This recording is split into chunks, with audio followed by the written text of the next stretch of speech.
உறவுகள் அனைவருக்கும் வணக்கங்க. நம்ம சேனலுக்கு உங்கள் பொண்ணான கையால் லைக் பண்ணி சப்ஸ்கிரைப் பண்ணி பாருங்கள் ஃப்ரெண்ட்ஸ். நிறைய பேர் சப்ஸ்கிரைப் பண்ணாமல் பார்க்குறீங்க. நம்ம சேனலுக்கு ஒரு ஆதரவை தெரிவிச்சிருங்க ஃப்ரெண்ட்ஸ். சப்ஸ்கிரைப் பண்ணிவிட்டு இப்போ வாங்க வீடியோக்குள்ளே போகலாம். தமிழ்ச்செல்வியோட அம்மாவும் அப்பாவும் தமிழ்ச்செல்வி கோலத்தை பார்த்துட்டு ரொம்ப கலங்கி போகிறாங்க. இனிமேல் நான் அவங்கள சும்மா விடமாட்டேன்டி, உனக்கு இப்படி இந்த ஒரு கொடுமையை பண்ணி அனுப்பியிருக்காங்களே, ஏங்க இனிமே வேணாங்க, பெரிய வாழ்க்கை ராஜா வீட்டு வாழ்க்கை அப்படின்னு சொல்லிட்டு பிள்ளைய ஒரு ஏழை குடும்பத்தில் இருந்தால் கூட கூழா கஞ்சியை குடிச்சிட்டு மனசார நிம்மதியாக இருந்திருப்பா. ஆனால் இதோட விடமாட்டேன்டி, அவங்கள போய் உண்டு இல்லைன்னு கேட்காம விடமாட்டேன். யோ வாயா, அதுங்க என்ன பண்ணுதுங்க, என்ன பெரிய ஆனான்னு கேட்டு வருவோம் அப்படின்னு ரெண்டு கிளம்ப தமிழ்ச்செல்வி டக்குன்னு கையை பிடிச்சி இழுக்குது. ஏமா கையை பிடிக்கிற அம்மா, அவங்க கூட வாழணும், அவங்க வேணும் அப்படின்னா போய் ஒருத்தவங்கள சமாதானமோ இல்லை சண்டையாவோ பேசி தீர்த்துக்கலாம். ஆனால் அவங்க வேணான்னு ஒட்டு மொத்தமாக தலைமொழிகிட்டு வந்துட்டேம்மா, இனிமேல் அங்கே போக வேணாமா அப்படிங்கிறாங்க. என்னடி தமிழ் சொல்கிற, வேண்டாம், அப்போ அவங்கள பார்க்காம பேசாமல் நான் எப்படி அவங்கள 4 வார்த்தை நறுக்குன்னு கேட்கணுண்டி அப்படின்னு அவங்க அம்மா சொல்ல, வேணாம்மா, கேட்குற சந்தர்ப்பம் வரும், வரையில் அப்புறம் வச்சுக்கிறேன் அப்படின்னு உள்ளுக்குள்ளே போயிட்டு டக்குன்னு தேலையை மாற்றுறாங்க, ட்ரெஸ்ஸை மாற்றிட்டு அதுக்கப்புறம் வெளில வராங்க. தமிழ், என்னம்மா ஏதாவது சாப்பிடுமா, சாப்பிட்டியா, எங்கேம்மா சாப்பிட்றது, புள்ளத்தாச்சிடி வயிற்றுல இருக்க பிள்ளைக்கு சாப்பிட்றேன்னு சாப்பாடை கொண்டாந்து ஊட்ட பார்க்குறாங்க. எனக்கு வேணாமா, வேணாம், என் மேலே எந்த தப்பு இல்லைங்கிறத நான் நிரூபிக்காமல் விட மாட்டேன், நிரூபித்ததுக்கு அப்புறம் சாப்பிட்டுக்கிறேன். அம்மா, உன் வயிற்றுல இருக்க புள்ளடி அது என்னோட வைராக்கியத்தில் வர்றதுமா, எனக்காக அவங்களும் பட்னி இருப்பாங்க. இதெல்லாம் பேசுறதுக்கு டைலாக் இல்லடி, புள்ளடி பாவண்டி, இது நம்மளோட டைலாக்குங்க. அடுத்து பார்த்தா இந்த அம்மா கிளம்புது. இவங்க சேது சும்மா இருப்பாரா, வக்கீலோட போகிறாரு. அங்கே போய் கேட்குறாங்க, பார்க்குறாங்க, போயிட்டு அவர் கோழி குஞ்சு மாதிரி கூறி போய் கிடக்குறாரு. என்னங்க, எந்த ஊர்லங்க நியாயம், அதாவது வாயிருக்குங்கிறக்காண்டி எதுவும் பேசக்கூடாதுன்னு சொல்லுவாங்க இல்லையா, கதைங்கிறக்காண்டியும் ஒரு சாதாரண வேணா கூட ஒரே நல்ல காசை கட்டிட்டோ எப்படியோ உள்ளுக்கு, அதாவது மேலிடத்துலேருந்து மந்திரிங்க எம்எல்ஏ அவங்க மூலமாக அப்படியே போயிட்டு வெளில வந்துடுறாங்கன்னு சொல்லியிருப்பாங்க. கதையிலையும் பார்த்துருக்கோம். ஆனால் இவரே பெரிய அதிகாரி, இவர் பெரிய ஆளு, அமைச்சர், அவர் வெளியில் வர முடியலையா, உள்ளார போட்டு. ஆமாங்க, செய்கிறவங்க செய்ய நினச்சா என்ன வேணாலும் செய்வாங்க தான். இப்போ அப்படி நொந்து போய் கிடக்குறாரு. அப்பா தண்ணியை கொடுங்க அப்படி இப்படின்னு கையெல்லாம் நடுங்குது. உண்மையிலே நான் கதைக்கானு சொல்லலை, கதையில் இருக்க அந்த மனுஷனோட நல்ல மனசை வச்சு சொல்கிறேன். ராஜாங்க உண்மையில் நல்ல மனசு உள்ள கேரக்டர் தாங்க. அவ்வளோ ஒரு நல்ல மனுஷனுக்கு ஏங்க இப்படி 6 மாதத்துக்கு ஒருக்கா சோதனை வருதுன்னு தான் தெரியல. பாவம் நட்டிங்கி போய் கை அந்த தண்ணி டம்ளரை கூட வாங்க முடியல, அப்படியே ஆடுறாருங்க. இதுக்கெல்லாம் நினைக்கல, இந்த கேவலமான ஈஸ்வரியை பலார்னு எண்ணெய் சட்டிகளை போட்டு வறுக்கணுங்க. பலார்னு அரைஞ்சிட்டு, ஏன்னா பலார்னு எண்ணெய் சட்டிகளை போட்டு அது தெரிச்சிடும், நம்ம மேலே பட்டுரும். இப்போ அவங்க சேதுபதி அப்படி துடிக்கிறாரு. கேட்குறாங்க, அதெல்லாம் விட முடியாது, வெளியிலே விட முடியாத அளவுக்கு என்ன பண்ண, எல்லாம் உலகத்தில் பண்ணுறாங்க, வெளில வர்றாங்க, முடியாதுன்றாங்க. நாளைக்கு கோர்ட்டுக்கு போவோம், அங்கே பார்த்துக்கங்க, அங்கே பேசிக்கங்க அப்படின்னு சொல்லிடுறாங்க. அப்படியே ராஜாங்கத்தை பார்த்து சேது கொதிக்கிறாரு. எல்லாத்துக்கும் காரணம் அவதான்ப்பா அப்படி இப்படின்னுட்டு. விடியா சேது, அப்படி அவரால் பேச முடியலங்க பாவம் ராஜாங்கத்தால். சரி பார்த்தது போது வெளில வாங்கங்கிறாங்க. இங்கே பாருங்கள், இப்போ நீங்கள் அடித்ததுக்கு நீங்கள் என்ன பாருங்கள், என்ன பதில் சொல்லணும் கோர்ட்டில் அப்படின்னு வக்கீல் சொல்கிறாரு. சார் அவங்க இதெல்லாம் இயற்கை அப்படிங்கிற மாதிரி பேச, என்னையா இயற்கை அப்படிங்கல. இன்னொருத்தவங்க விசாரிக்க வராரே, அவருக்கு இவங்க மேலே பிடிக்காது போல இருக்கு, வேணும்னு ஐயா வாயே திறக்கலை, ஆனால் எதிர்த்து பேசினான்னு சொல்லி அதனால தான் அடிச்சேன்னு எழுதிட்டு போயிருக்காங்க அப்படின்னா இங்கே கூட சின்ன கான்ஸ்டபிளாக வேலை பார்ப்பாங்க இல்லையா, அவர் சொல்கிறாரு. பார்த்துடுறாங்க வக்கீல். ஐயா என்ன காட்டி கொடுத்துறாதீங்கய்யா, எப்படியாவது ராசாங்க ஐயா வெளியில் எடுத்துருங்க, அவர் தயவில் தான் என் பிள்ளையெல்லாம் நான் கட்டி கொடுத்தேன் அப்படி இப்படின்னு அழுதுகிட்டு சொல்கிறாரு. பார்க்கலாம் அப்படின்ட்டு. இங்கே பாருங்கள், இனிமே எங்கள் அப்பாவை ஏதாவது பண்ணீங்க அப்படின்னு சொல்லிட்டு இப்போ கோலத்தோட நான் அந்த வீடியோ ஃபோட்டோ எடுக்கிறேன். அதான் எடுக்கக்கூடாதியா, போங்கயா அப்படின்னு சொல்கிறாங்க. எதா இருந்தாலும் நீங்கள் கோர்ட்டில் பார்த்துக்கோங்க, நீங்கள் இப்படி எங்கள் அப்பாவை அடிக்கிறது தப்பு அப்படின்னு சொல்லிட்டு வெளியில் வராரு. ரொம்ப நொந்துக்கிறாரு. அப்பான்னு வக்கீல் பார்க்குறாங்க. விடுங்க கோர்ட்டில் பார்த்துக்கலாம், எந்த சாட்சியும் ஆதாரம் இல்லை, எதை வச்சு இப்படி அவங்க பண்ண முடியும், விடுங்க தம்பி, நீங்கள் தைரியமாக இருங்க, நான் பார்த்துக்கிறேன். வக்கீல் சார், என்ன ஆனாலும் சரி எங்கள் அப்பா வெளியில் வரணும், இன்னைக்கோட நான் கோர்ட்டுக்கு போன கையோட வெளியில் வரணும், என் சொத்தே போனாலும் பரவாயில்ல அப்படி இப்படிங்கிறாங்க. பார்த்துக்கலாம்யா அப்படிங்கிறாரு அவரும். அடுத்த நாள் பார்த்தீங்கன்னா கோர்ட்டுக்கு வந்துடுறாங்க. எல்லாரும் வராங்க, ராஜாங்கத்தையும் கூப்பிட்டு வந்துடுறாங்க. வெளியில் வந்து ஒரு இறங்கி வாராரு. அப்பான்னு சேது அப்பாங்கிற முறையில் பிள்ளைங்கிற முறையில் நல்லா தங்கமான மனுஷன்தாப்பா, நல்ல மகன்தான், அது கரெக்டு தான். ஆனால் நல்ல புருஷனா, அதுவும் நல்ல புருஷன் தாங்க. இடையில வல்லூர்கள் கெடுத்து விட்டுருதுங்க. ஆனால் மனசில் நம்பிக்கை வேணும்ல பொண்டாட்டிங்கிறது. ஆனால் பொண்டாட்டி அப்படி அவங்க தமிழ்ச்செல்வி தமிழ்ச்செல்வி வராங்க, இவங்க எல்லாரும் உள்ளுக்க கூப்பிட்டு போகிறாங்க. இப்படிலாம் வந்து பேசக்கூடாதுப்பா அப்படின்னு சேதுவை அடக்கிட்டு அவங்க அப்பாவை உள்ளுக்குள்ள கூப்பிட்டு போயிடறாங்களா. இங்கே பார்த்தா அவர் போகல, இங்கிட்டு நம்ம தமிழ்ச்செல்வி வருது. தமிழ்ச்செல்வி பார்த்தோன்னா சேதுக்கு செம்ம காண்டாகுது. அப்படியே போகிறாரு, கருப்பு கையை பிடிக்கிறாரு. ஐயா இது கோர்ட்டியா, யார் வேணாலும் வருவாங்க போவாங்க, விடு மாப்பிள்ள, அதெல்லாம் நீ எதுவும் பார்க்கக்கூடாது, பேசக்கூடாது, நீ சும்மா இருமாமா, அவள் எதுக்கு இங்கே வரணும், ஏன் இங்கே வரணும், யோ இது கோர்ட்டியா அடக்குறாரு. ஆனாலும் எதுக்கு நீங்கள் வந்த அப்படின்னு துள்ளுறாரு. ஆனால் தமிழ் அப்படின்னு ஒரு புழுவை பார்ப்போம்ல, அந்த மாதிரி திரும்பிக்கிறது. அந்த பக்கத்து நிற்கிறாங்க, அவங்க அப்பா அத்தா வந்து நிற்கிறாங்க. அப்படியே வரையில கையை பிடிச்சி திரும்புகிறாங்க சேதுவை பார்த்து பேசுறதுக்கு. தமிழோட அம்மா அப்பா அம்மா பேசாமல் திரும்புங்கன்னு சொன்னேன் அப்படின்னு சொன்னேன். திரும்பிக்கிறாங்க. மாமா எதுக்கு இங்கே வந்திருக்குதுங்க அப்படிங்க. எதுக்கு வந்திருக்கான்னு என்னையப்பா கேட்குற, எனக்கு என்னப்பா தெரியும், உன் தங்காச்சின்னு சொல்லி போய் கேளு அப்படின்னு சொல்ல. நீ இல்லையா, நீ வராத அப்படின்னு சொல்லிட்டு கிட்டக்க வராரு. அம்மா தங்கச்சி அப்படிங்கல. அண்ணே அந்த வீட்டில் ஒட்டு வேணாம் உறவு வேணான்னு சொல்லிட்டு வந்தேன் தான் தங்கச்சி, உங்கள் மேலே அண்ணங்கிறது அன்னைக்கு நான் என்ன சொன்னனோ அதே தான் இன்றைக்கும் சொல்கிறேன். நீ எனக்கு அண்ணன் தானே, நீ என்கிட்ட எப்போ வேணாலும் எங்கே வேணாலும் பேசலாம், அதுக்கான உரிமை உனக்கு இருக்குன்னே.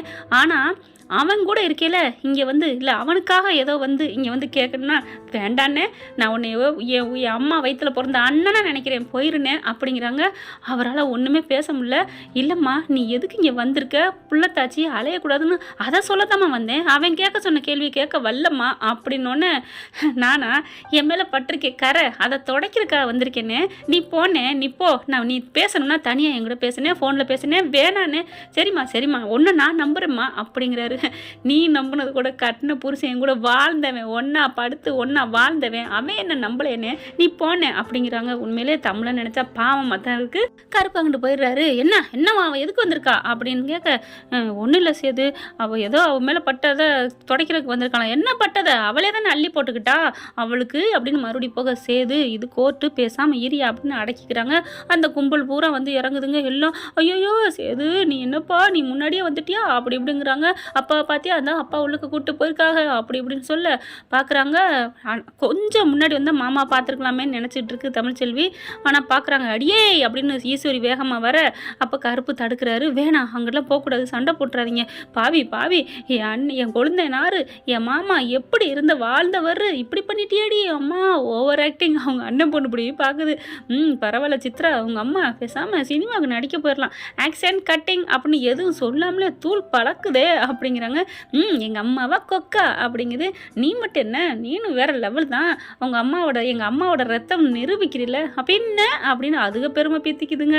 அடுத்து பார்த்தா எல்லாரும் உள்ளுக்க போகிறதுக்கு சொல்லையில் நிற்கிறாங்க. இவன் ஏன் இங்கே நின்றுட்டுருக்கா அப்படியே ரோட்டா பார்த்துக்கிட்டே நிற்கிது தமிழ்ச்செல்வி. சேது பார்க்குறாங்க. இவ யாரை பார்க்குறா, யார் வருவா அப்படின்னு கரெக்டாக காரு வருதுங்க. கார்லேருந்து நம்ம சேனி இறங்குதுங்க. பார்த்தா ஓ இவளுக்காக நினைக்கிறாளா அப்படின்னு, இன்னும் கூட்டோடு இருக்காளா அப்படிங்கிற பார்க்கல வேகமாக போயிட்டு தமிழ் என்ன பண்ணுது, சேனி அப்படி சொல்லி கட்டி பிடிக்குது. இந்த மாதிரி வீட்டுக்காரரை கொண்டுட்டாங்களாமே அப்படின்ட்டு அப்படியே தமிழை பார்க்குது. என் புருஷனை பண்ணவங்களை நான் சும்மா விட மாட்டேன், பழி வாங்காம விட மாட்டேன் தமிழ் அப்படின்னு சொல்லிட்டு அப்படியே கத்துது. இங்கே பாரு நான் சொல்கிறத கேளு. என்ன கேட்குறது, மாமனார் அதனால விட்டு கொடுக்காம நிற்கிறியா, என்ன நீ என்ன பார்த்து இப்படி பேசுகிற. அங்கே சேது கேட்குறாரு. பார்த்தீங்களா 2 கூட்டு பேசுகிறத பாரு மாமா, இரியா என்ன பேசுதுன்னு தெரிஞ்சுக்காம பேசாதையா அப்படின்னு அடக்குறாரு. அதுங்களை ஈஸ்வரி ஏற்றி விடுதுங்க. பாரு 2 பேர் பேசுகிறத அப்படின்னுட்டு, சும்மா இருங்க சின்னம்மா அப்படிங்கிறாரு கருப்பு. எல்லாத்தையும் அடக்கி வைக்கிறாரு. நான் சொல்கிறத கேளு சேனி, நான் சொல்கிறத கேளு, என் மாமா அப்படிப்பட்டவர் இல்லை, அவர் தப்பானவர் இல்லை, இது ஏதோ சதி நடந்திருக்கு அப்படின்னு நம்ம தமிழ்ச்செல்வி சொல்றாங்க. சேது பார்க்குறாரு. என்ன இப்படிலாம் பேசுகிறாளே அப்படின்னுட்டு, இல்லை எங்கள் அப்பாவும் உன் மாமனார் சேர்ந்து தான் இதை பண்ணியிருக்காங்க, நான் விட மாட்டேன். செனி நான் சொல்கிறத கேளு, நீ என் மாமனாருக்கு எதுவும் சாட்சி எதிராக சொல்லிடாத அப்படிங்கிறாங்க. என்ன தமிழ் ரொம்ப பண்ணுற மாதிரி இருக்கு, என்ன ஒரு தப்பு பண்ணால் உன் வீட்டு ஆளுங்கன்னா ஏற்றுக்குவியா?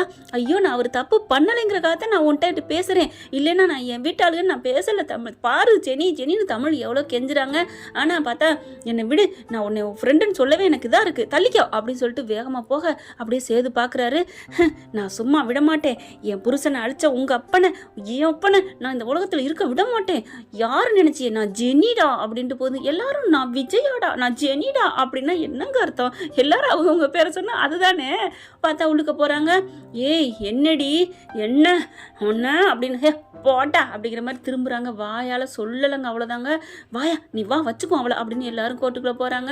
எல்லாம் அவங்க வர்றாங்க. அப்படியே அவங்க அம்மாவையும் அப்பாவையும் அடக்குது தமிழ். இல்லைன்னா போய் ஈஸ்வரி போய் ஆஞ்சிட்டு போட்டு வந்துடுறேன் அப்படின்னு தான் துடிக்குதுங்க.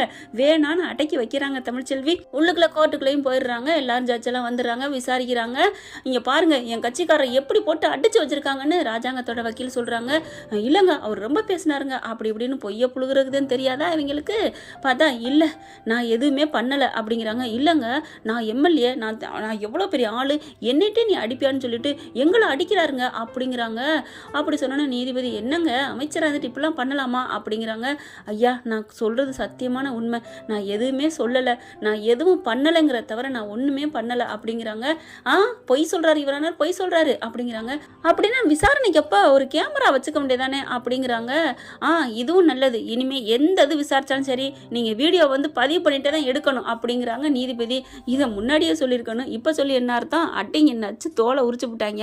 அடுத்து இப்போ எல்லாம் விசாரிக்கிறாங்க. சென்னி கூண்டில் ஏறிட்டு எங்கள் அப்பாவும் இவரும் சேர்ந்து தான் எல்லாம் பண்ணியிருக்காங்க, கல்யாணம் ஆகி ஒரே நாள் இப்படி துண்டிச்சுட்டாங்க என் புருஷனை, இப்படி பண்ண இவங்களுக்கு சும்மாவே விடாதீங்க, பெரிய அமைச்சராக இருந்தால் இப்படி பெரிய ஆளா, இவரை வந்து நீங்கள் என்ன தண்டனை கொடுக்கணும், இவரான என் புருஷனை இப்படி பண்ணிட்டாங்க அப்படின்னு ஒன்று சொல்லுது. ஈஸ்வரி பார்க்குது, நம்ம செலவே பண்ண வேணாம் போல இருக்கே, இவளே எல்லாத்தையும் சொல்லிட்டாலே, சூப்பர், இனிமேல் அந்த வீட்டுக்கு நாட்டுக்கு நான் தான் ராணி அப்படிங்கிற மாதிரி ரொம்ப கெத்தா பார்க்க அங்கே நீதிமான் ஓரமாக நின்றுட்டு அப்படின்னு 2 பேரும் ஹைஃபை பண்ணிக்கிறதுங்க. பார்த்தா இங்கே ராஜாங்கத்துக்கு எந்த இதுவும் நிரூபணம் ஆகலை. அதனால இங்கே நீதிபதி என்ன பண்ணுறாங்க, வாய்தா தான் தள்ளி வைக்கிறாங்க, அடுத்த வாரம் பார்த்துக்கலாம் அப்படின்னு சொல்லிடுறாங்க. இல்லைங்க நான் எந்த தப்பும் பண்ணலன்னு எவ்வளோ சொல்லி பார்க்குறாங்க. அடுத்த வாரம் வாய்தா அப்படின்னு தள்ளி வச்சிடுறாங்க. கோர்ட்டு கலைஞ்சிருது, வெளியில் வராங்க, எல்லாரும் வராங்க, அப்படி தாங்கி பிடிச்சி அப்பா அப்பா அப்படின்னு போகிறாரு. இருங்க அப்படிலாம் வரக்கூடாது சார், அவங்க எங்கள் அப்பாங்க, நான் ஒரு புள்ளைங்க, இருந்தாலும் எங்ககிட்ட இருக்கவங்க நாங்கள் பாதுகாப்பாக வச்சுக்கணும், உங்ககிட்ட இருக்கிறதுக்கு தானேங்க பயமே. போலீஸை சொல்லிட்டு ராஜாங்கத்தை கூட்டு வெளில வராங்க. ஜீப்பில் ஏற்றுறதுக்கு அப்பா அப்பான்னு அலையிறாங்க. அப்படியே சேது அப்படின்னு அம்மாச்சி கடந்து துடிக்குது. அம்மாச்சி பாருங்க மகனுக்காண்டி கோர்ட்டு வரைக்கும் வருது. ஈஸ்வரி மாமா மாமா அப்படின்னு அழுதுகிட்டு வருது. அவங்க தம்பி சன்னாசி சும்மா சொல்லக்கூடாது, அண்ணே கண்டிப்பாக அவங்கள வெளில எடுத்துருவோம்னே, நீ எந்த தப்பும் பண்ண மாட்டேன்னு எனக்கு தெரியும்னே. தெரியும்ண்ணே, போகிறத பாரு, அவன் போனா போயிட்டு போகிறேன்னு வந்து இருந்து ஆட்சி ஆடுறதை விட்டுட்டு எனக்குன்னு ஒரு புருஷன் இப்படி ஒரு தத்தி வந்து பிறந்திருக்குவார் அப்படின்னு இந்த பிள்ளை நினச்சிக்கிறது ஈஸ்வரி. அடுத்து ஒன்றும் இல்லை சன்னாசி, நான் எந்த தப்பும் பண்ணலைங்கிறது எனக்கும் அந்த கடவுளுக்கும் தெரியும் அப்படிங்கிற தமிழ்ச்சிலேருந்து மாமா எனக்கும் தெரியும் மாமா அப்படின்னு வேகமாக வர அப்படின்னு நிமிந்து பார்க்குறாரு. கண்டிப்பாக நான் உங்களை வெளியில் எடுப்பேன் மாமா அப்படிங்கிறாங்க. போறியா என்னன்னு சேது சொல்ல, உங்களோட நான் பேசவே இல்லை அப்படின்னு சொல்லிட்டு முறைச்சி பார்த்துட்டு கண்டிப்பாக உங்களை நான் வெளியில் எடுப்பேன் மாமா, இந்த தமிழ்ச்செல்வியை நீங்கள் நம்புறீங்களா இல்லையா, நான் எந்த தப்பும் பண்ணல மாமா, நான் கண்டிப்பாக உங்களை வெளியில் எடுப்பேன், இங்கே இருக்கிற கும்பல் உங்களை எடுக்கிறாங்களோ இல்லையோ நான் எடுத்து காமிப்பேன், நிரபராதின்னு இழந்த உங்களோட எல்லா அதுகளையும் நான் மீட்டு தருவேன் மாமா, இது என் கும்பிட்ற சாமி மேலே சத்தியம், என் வயிற்றுல இருக்க என் குழந்தை சாமி மேலே சத்தியம் அப்படிங்குது. அதுக்கப்புறம் ராஜாங்க ஒன்றும் சொல்லலைங்க, அவரே நொந்து போயிருக்காரு பாவம். வண்டியில் ஏறி போயிடுறாங்க. திரும்பி பார்க்குறாரு, என்னடி இப்படிலாம் பேசுனா எங்கள் அப்பா உன்னை நல்லவான்னு நம்பிடுவான்னு பார்க்குறியா அப்படிங்கல, படா அப்படின்னு அவங்க எப்படி போயா அப்படின்னு சொல்லுது இல்லையா மதி அழகில், அது மாதிரி போயா அப்படின்னு சொல்லாமல் திரும்புகிறாங்க. அப்பா அம்மா வாங்க அப்படிங்கல, நீ இருடி, என்னால் அடக்க முடியலடி, அவங்களோட உறவு இருந்தால் தான் சண்டை போடணும்னு இல்லடி, உறவே இல்லைன்னாலும் அவங்க பண்ணதை சும்மா விட்டுட்டு இருந்தா நம்ம மேலே தப்புன்னு ஆயிருண்டி, நான் இன்னைக்கு பேசாமல் விட மாட்டேன் அப்படின்ட்டு 2 பேரும் அப்பனை ஆத்தாலும் திரும்பி பார்க்குறாங்க. நில்லுங்கடி அப்படின்னு சொல்ல ஈஸ்வரி திரும்பி பார்க்குது. என்ன அப்படிங்கிற மாதிரி பார்க்க, என்ன நீங்கள் இப்படி போயிட்டா நல்லவங்க ஆயிருமா, எல்லா தப்பும் பண்ணது நீ தானே எங்களுக்கு தெரியும், நிரூபிப்பா, என் மகன் நிரூபிப்பா, என் புருஷன் நிரூபிப்பான் அப்படின்னு செல்லப்பாண்டி பார்க்குறாரு. நம்மளை நம்பி நம்ம பொண்டாட்டி இப்படிலாம் சபதம் விடுறாளே அப்படிங்கிற மாதிரி பார்க்குறாங்க. என்ன பார்க்குற, அந்த வீட்டில் இருந்துட்டு நாட்டாங்கால் வேலை நீ பண்ணிட்டு இருக்கேன்னு எனக்கு தெரியாது நினைக்கிறியா, இதோ இங்கே நிற்கிறானே இவன் வேணா, என்னது மாப்பிள்ளையை பார்த்து அவன் வேங்குறாளே அப்படிங்கிற மாதிரி பார்க்குறாங்க. இனிமேல் இவன் எதுக்கு என் மகளை வேணான்ட்டா, எவ்வளோ உங்கள் குடும்பத்துக்காக காலை கழுவி குடிச்சிட்டு இருந்திருப்பா, அந்த அளவுக்கு எவ்வளோ நல்லது பண்ணியிருப்பா, பொண்டாட்டிங்கிற இது இல்லாமல் ஏயா நாங்களா அவங்க வீட்டுக்கு வந்தா நாங்களா வச்சுக்கன்னு சொன்னோம், நீ தான் வந்து அத்தை மாமா உங்கள் மகளை கொடுங்க, நான் தப்பு பண்ணிட்டேன் தெரியாமல் பேசிட்டேன், அவள் வயிற்றுல வளர்றது ஏன் வாரிசு தான், எம்பூட்டு கிடையா கிடந்து கெஞ்சி என் பொண்டாட்டி என் பிள்ளைய கொடுங்க, என் பொண்டாட்டியை கொடுங்க அப்படின்னு வந்து என் பிள்ளைய கூட்டிகிட்டு வந்தீங்களேடா, கோர்ட்டில் கூட எல்லாமே வேணாம், டைவர்ஸ் வேணாம் அப்படின்னு ராணி மாதிரி தாங்குவேன் கூட்டி கொண்டே வச்சுப்புட்டு கூட்டி சீவி சிங்காரிச்சு மூக்கறுத்து அனுப்புவான்னு சொல்லுவாங்களே, அந்த மாதிரி பண்ணுவீங்களா அப்படிங்களே. என்னடி பேசுகிற, என்ன பேசுகிற, இந்த மாதிரி கையை நீட்டு வர வேலை வச்சுக்காத, நாங்கள் ஒன்றும் இல்லாமல் பணத்தில் வேணால் இருக்கலாம், ஆனால் தைரியத்திலையும் மானத்திலையும் நாங்கள் சிறந்தவங்கடி. என்ன கோர்ட்டுனா இந்த கோர்ட்டில் வச்சு நீ என்ன மாதிரி அசிங்கப்படுத்த நினச்ச ஒன்னே அந்தர் பண்ணிடுவேன். அப்படி செல்லப்பாண்டி பார்க்குறாரு. என்ன என்ன அப்படின்னு 2 பேரும் இங்கிட்டு வர. ஐயோ நிறுத்துங்க அப்படின்னு கத்துறாங்க தமிழ்ச்செல்வி. நீ சும்மா இரு தமிழ்ச்செல்வி, நீ என்ன சொன்னாலும் இப்போ நான் கேட்க மாட்டேன், நீ போ அப்படின்னு சொல்லிட்டு தாமரைக்கு செம்மக்கோ வருது. என்னம்மா என்ன, என் புள்ள எல்லா தப்பும் பண்ணி உன் மாமா உள்ளே இருக்க காரணமா, நீ உள்ளே இருக்கிறதாண்டி காரணமே, நீ தான் எல்லாம் பண்ணி நிரூபிப்பேன். ஐயையோ எல்லாத்தையும் புட்டு வைக்கிறாளன்னு ஈஸ்வரி மனசில் நினைக்குது. சேதுவை பார்க்குறாங்க. நீலாம் ஒரு மனுஷ ஜென்மம், பொண்டாட்டிங்கிறவ எப்பேற்பட்டவ, உன்னோட உயிர் இருக்கிற வரைக்கும் உனக்கான நலனில் இருக்கிறவடா பொண்டாட்டி. அப்பேற்பட்ட பொண்டாட்டியை நம்பாமல் எப்பேற்பட்டவன் உனக்கும் தெரியும். தெரிஞ்சிருந்து அவளை போய் இப்படி அனுப்பி, அதுவும் புள்ளத்தாச்சியை வயிற்றுல நிறமாச பிள்ளையா இருக்கிறவளை வீட்டை விட்டு அனுப்புறீங்களே, அந்த குடும்பம் விளங்குமாடா, நீங்கள் நல்லா இருப்பீங்களா டூ அப்படின்னு சொல்லிட்டு நான் மண்ணை வாரி தூத்துறேன்டா அப்படின்னு மண்ணை வாரி தூத்துறாங்க. உங்கள் குடும்பம் யாருமே உருப்படாது, விளங்க மாட்டீங்க. ஆனாலும் என் மக நல்லா இருப்பாடா, அவள் மனசுக்கும் அவள் குணத்துக்கும். ஆனால் உங்கள் அப்பா உள்ளே இருக்காரே அந்த மனுஷன் நல்ல மனுஷன், அவரை எடுப்பா, என் புள்ள வெளியில் எடுத்துட்டு அப்புறம் பார்த்துக்கலாம். என்ன ரொம்ப பேசிக்கிட்டு இருக்கியா அப்படின்னு சேது வராரு. அடங்குடா, நீ என்னடா ஒரு மனுஷ ஜென்மம், நீலாம் ஒரு மனுஷன், மரியாதையை பேசு. நீ மரியாதை பேசுகிற அளவுக்கு இந்த ஒரு சின்ன புழுப்பூச்சி போது வர, அதை விட நீ கேவலமாக கீழே இறங்கி இருக்கிற, உனக்கு போய் நான் மரியாதை கொடுக்கணுமா ஒன்று அப்படின்னு சொல்லிட்டு பலான்னு ஒரு அறை கொடுக்குறாங்க. சேதுவை அரைஞ்சோன்னு எல்லாரும் அதிர்ந்து போயிடறாங்க. அப்படின்னு பார்த்தீங்கன்னா வேகமாக வருதுங்க அங்கே, அதாவது சித்ரா வருது. ஏன் தம்பியை வாடி அடிக்கிற அப்படின்னா, உனக்கு தாண்டி அரட்டை அப்படின்னு இன்னொரு அறை. உடனே அந்த மிமிக்ரி பேசினா பாருங்க, அவளும் வர்றா, அவளுக்கு ஒரு அறை. அதுக்குள்ளே அங்கே போலீஸ்லாம் வர்றாங்க. என்ன பிரச்சனை பாருங்க, இவ என்ன அறையிறா, இவ மகா தப்பு பண்ணது ஏண்டி பண்ணான்னு கேட்டதுக்காண்டி அறையிறா. என்னம்மா கோர்ட்டுனோட பார்க்காம இப்படி அடிக்கிறீங்க? அட போங்க சார், கோர்ட்டுன்னு பார்க்காதே வீடுன்னு பார்க்காதேன்னு. எங்கே இருந்தால் என்னங்க சார் நியாயம், எங்கே வேணாலும் எடுபடும். தப்புன்னா தப்புன்னு கேட்கணும். கோர்ட்டுன்னு உள்ளுக்க சும்மா அநீதிக்கு நடந்துட்டு வருது. கோர்ட்டுன்னா நியாயமான இடம் அர்த்தமா? என்ன சொல்கிறதுன்னு தெரியல, என்கிட்டலாம் பேசாதீங்க. அம்மா வாமா அப்படின்னு சொல்லிட்டு, வாயா நம்ம பார்த்துக்குவோம், நாளைக்கு கண்டிப்பாக என் பிள்ளை மேலே எந்த தப்பு இல்லைன்னு இந்த கூட்டம் பூரா இங்கே நிற்கிறீங்க பாருங்க, அம்புட்டு என் புள்ள காலில் விழுவீங்கடா, விழுக வப்பா என் மக அப்படின்னு சொல்லிட்டு வாமா அப்படிங்கிறாங்க. தமிழ்ச்செல்வி ஆடி போகுது. வண்டியில் ஏறி கிளம்பி போயிடறாங்க. ராஜாங்க பார்க்குறாரு, சேது பார்க்குறாரு. என்ன இவ இப்படி பேசிட்டு போகிறாங்கன்னு. ஐயா நீ கவலைப்படாத, இவனை திமிர் பிடிச்சவளா பாரு, நாளை பின்ன மக வாழணும்னு கொஞ்சம் கூட நினைக்கலையே அப்படின்னு ரொம்ப பேசங்கிட்டு தாமரை இங்கே அவங்க ஆத்தாக்காரி சாவித்திரி எல்லாம் வராங்களா. அம்மாச்சி பார்க்குது. ஐயோ இப்படி நடக்குதே அப்படின்னுட்டு, என்ன அம்மாச்சி புள்ளைய தலையில் தூக்கி வச்சு ஆடுனியே தமிழ்ச்செல்வின்னு பாரு என்ன மாதிரி பண்ணிட்டு போயிருக்கா. ஐயோ என் மகளை கட்டியிருந்தாலாவது என் மாமேன்னு உசுரா இருந்திருப்பாளே, எவ்வளையோ சிரிக்கி மகளை கூட்டியாந்து வச்சு சீரழிச்சு சின்ன பண்ண ஆக்கிட்டாளே அப்படின்னு சொல்லிட்டு புலம்ப. அம்மா வண்டியில் ஏறுங்க அப்படிங்கிறாங்க. வாங்கின 3 கன்னத்தில் கையை வச்சுட்டு அப்படியே ஏறுதுங்க. திரும்பி பார்க்குறாங்க. ஆனால் தமிழ்ச்செல்வி திரும்பவே இல்லைங்க, சிங்க நட போட்ட மாதிரி வண்டியில் ஏறி போகுது. செனிக்கிட்ட தமிழ்ச்செல்வி எவ்வளோ சொல்லியும் கேட்க மாட்டேங்குது. செனி நம்ம இங்கே பேசக்கூடாது, நம்ம வீட்டுக்கு போய் பேசிக்கலாம் அப்படின்னு தமிழ்ச்செல்வி அங்கேருந்து கிளம்பி போயிடுறாங்க. செனியை பார்க்க போய் பேசணும் அப்படின்னு சொல்லிட்டு வீட்டுக்கு போன கையோட கிளம்புது. தமிழ் இருடி மாசமாக இருக்கடி, உடனே இப்பெல்லாம் அலையாதடி. இல்லைம்மா இதை நான் எப்படிம்மா விடுவேன், நான் போய் பேசணுமா, அது நான் எப்படியாவது மாமா வெளியில் எடுக்கணும். ஏண்டி அந்த ஒட்டுமொத்த குடும்பமே வேணாங்கிற, அப்புறம் ஏண்டி மாமாவை எடுக்கணுங்கிற? அம்மா 2 விஷயமா. ஒன்று அவர் நல்லவருமா, அவர் எந்த தப்பும் பண்ணலை, அதோட அவர் எந்த தப்புமே பண்ணலைன்னு நான் நிரூபிக்கணும் அவசியம் இல்லை தான். ஆனால் அதில் நிரூபிக்கிறது மூலமாக என்ன என் மேலே பண்ணியிருக்காங்க பாருங்க பழி, அதை நான் போக்கணுமா? அது ஒரே கல்ல 2 மாங்கங்கிற மாதிரி 2ஐயும் நான் ஒரே மாதிரி, அவரை நான் நிரபராதிட்டா நானும் நிரபராதிமா அப்படிங்கிறாங்க. கண்டிப்பாடி நீ ஜெயிப்படி அப்படின்னு சொல்லிட்டு மகளை உச்சி மூடுறாங்க. ஓகே ஃப்ரெண்ட், பார்க்கலாம் என்ன நடக்க போகுதுன்னு. இப்படி தான் போகலாம், இப்படி போனால் நல்லா தான் இருக்கும். தேங்க்யூ. இந்த வீடியோ உங்களுக்கு பிடிச்சிருந்தா தயவு செய்து லைக் பண்ணுங்க. இன்னும் அப்டேட்ஸ்க்காக சேனலை சப்ஸ்கிரைப் பண்ண மறக்காதீங்க. நம்ம கிட்ட இருக்க எல்லா சேனல்ஸோட லேட்டஸ்ட் வீடியோ அப்டேட்ஸ்க்காக மேல ரைட் சைட்ல காட்டுற லிங்கை கிளிக் பண்ணி வாட்ஸ்அப் குரூப்ல ஜாயின் பண்ணுங்க. உங்களிடம் விடைபெறுவது நான் உங்கள் மெஹர்.